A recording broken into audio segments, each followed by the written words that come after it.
السلام علیکم ورحمۃ اللہ وبرکاتہ۔ بسم اللہ الرحمن الرحیم۔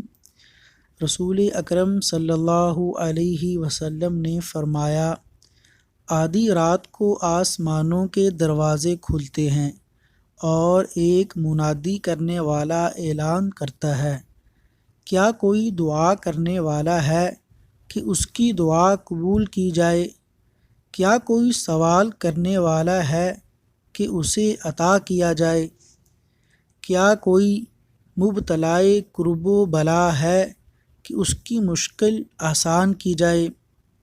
کوئی مسلمان باقی نہ رہے گا کہ جو دعا کرے اور اس کی دعا قبول نہ ہو، سوائے زانی عورت کے جو اپنی شرمگاہ سے دھندہ کرتی ہے، یا پھر جو مسلمانوں سے 10% جبری غنڈہ ٹیکس وصول کرتا ہے۔ اللہ تبارک و تعالیٰ سے دعا ہے کہ اللہ تعالیٰ ہماری دعاؤں کو قبول فرمائے اور عمل کی توفیق